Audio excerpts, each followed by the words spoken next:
Good morning.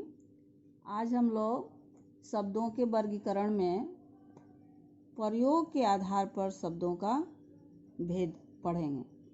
पिछले videos में शब्द विचार में हम लोग शब्द का वर्गीकरण करते हुए स्रोत या उत्पत्ति के आधार पर पढ़ा, रचना या बनावट के आधार पर भी हम लोग जाने। आज हम लोग प्रयोग के आधार पर जानेंगे शब्द के भेद कितने होते हैं। इस आधार पर शब्दों को दो श्रेणियों में रखा गया है, एक विकारी शब्द और एक अविकारी शब्द। विकारी शब्द क्या है? जिसमें कोई विकार उत्पन्न हो जाए। विकार का मतलब होता है परिवर्तन। ये चार अवस्था में होता है: संज्ञा, सर्वनाम, विशेषण और क्रिया। यही चारों विकारी शब्द कहलाते हैं। इसको हम आगे स्पष्ट करेंगे। दूसरा है अविकारी शब्द। अविकारी में भी इसके भी चार भेद होते हैं: क्रिया विशेषण, संबंध बोधक, समुच्चय बोधक और विषम्यादि बोधक। मूलतः अविकारी शब्द अव्यय, सिर्फ अव्यय होता है। अ से अव्यय, अ से अविकारी। आप लोग इसको याद रखेंगे, अ से अव्यय, अ से अविकारी। इसमें किसी प्रकार किसी कारण कोई परिवर्तन नहीं होता। इसको भी हम आगे देखते हैं। विकारी शब्द, सबसे पहले हम विकारी शब्द के बारे में जानेंगे। विकारी शब्द क्या है? जो शब्द लिंग, वचन, कारक या काल आदि के प्रभाव से परिवर्तित हो जाते हैं, विकारी शब्द कहलाते हैं। मतलब लिंग के कारण परिवर्तन हो, वचन के कारण परिवर्तन हो, कारक के कारण परिवर्तन हो, काल आदि किसी भी कारण से अगर कोई परिवर्तन आ गया शब्दों में तो वो विकारी कहलाते हैं। और ये चार प्रकार के होते हैं, जैसा कि हम आपको ऊपर बताए हैं। अब एक एक एग्जाम्पल से समझेंगे। संज्ञा, जैसे कुत्ता, कुत्ते, कुत्तों। इसमें वचन के अनुसार परिवर्तन दिखाई दे रहा है।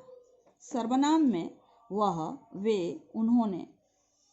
विशेषण में भी बड़ा यदि है, बड़ी हो गया। इसमें लिंग परिवर्तन दिखाई दे रहा है। छोटा है तो छोटी हो गया। क्रिया के बारे में भी ऐसे ही है। गया है तो कहीं गई हो गया, कहीं गए हो गया, कहीं वचन, कहीं लिंग। किसी भी कारण से इस संज्ञा, सर्वनाम, विशेषण और क्रिया में अगर किसी प्रकार का परिवर्तन हो जाता है तो वो विकारी शब्द कहलाते हैं। स्पष्ट है? अब हम लोग अविकारी शब्द के बारे में जानेंगे। ये अविकारी शब्द क्या है? पहले ही बताई हूँ कि ये अविकारी शब्द अव्यय, अ से अविकारी, अ से अव्यय, इन्हें अव्यय भी कहते हैं। जो शब्द लिंग, वचन, कारक आदि के प्रभाव से परिवर्तित नहीं होते हैं, किसी भी कारण इसमें कोई परिवर्तन नहीं होता है, उसको हम अविकारी शब्द कहते हैं। ये भी चार प्रकार के हैं जो मैंने यहाँ लिखा है। क्रिया विशेषण एक एक उठा करके हम देखेंगे। क्रिया विशेषण, धीरे धीरे। यह जो है आपको समझा दें कि अविकारी अव्यय जिसमें कोई परिवर्तन नहीं हो, जैसे मैं बताई हूँ, तो धीरे धीरे अगर ये वचन परिवर्तन हो जाता है तो भी यह धीरे धीरे शब्द में कोई परिवर्तन नहीं होता है। अगर लिंग परिवर्तन हो जाता है तो भी इसमें कोई परिवर्तन नहीं होता है। कम, बहुत आदि। उसी प्रकार कि संबंध बोधक में के यहाँ, के ऊपर, के पास आदि, ये किसी भी परिस्थिति में नहीं बदलते हैं। ये अविकारी शब्द है। आगे इसके और भेदों को देखते हैं। समुच्चय बोधक, जिसका अर्थ होता है जोड़ना, और, अथवा, या, किंतु, परंतु आदि, ये समुच्चय बोधक के अंतर्गत आते हैं। ये भी किसी भी परिस्थिति में इसमें परिवर्तन नहीं होता, या लिंग बदले, या वचन बदले, या कुछ भी बदले।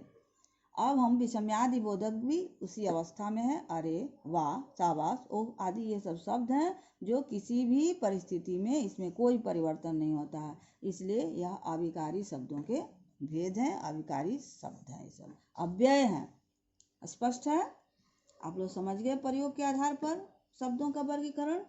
अब हम लोग अर्थ के आधार पर शब्द भेदों को जानेंगे। अर्थ के आधार पर भी शब्द भेद होते हैं।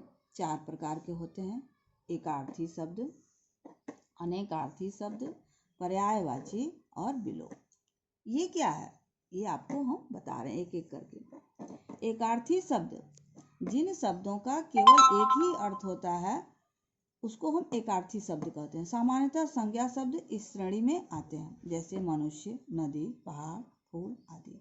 स्पष्ट है? अब हम अनेकार्थी शब्द के बारे में जानेंगे। हिंदी में ऐसे अनेक शब्द हैं जिनके एक से अधिक अर्थ होते हैं। प्रसंग अनुसार उसके अर्थों में भिन्नता आ जाती है। जैसे एक ही शब्द अनेक जगह अनेक प्रसंगों के अनुसार अनेक अर्थ देते हैं। देखिए उदाहरण, पूर्व।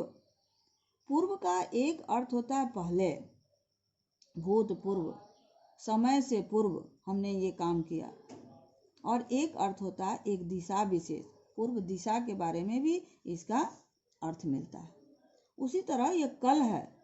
कल भी विभिन्न प्रसंगों में अनेक अर्थ देता है, जैसे चैन, बीता हुआ कल, आने वाला कल आदि।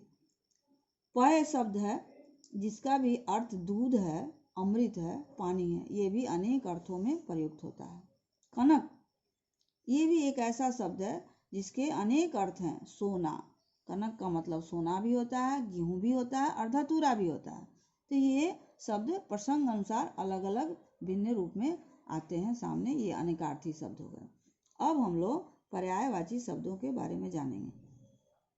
सीधा अर्थ है समान अर्थ वाले शब्द पर्यायवाची शब्द कहलाते हैं। मतलब एक ही शब्द के जो भी अर्थ हैं वो उसी का रूप में आते हैं, वही समान अर्थ देते हैं।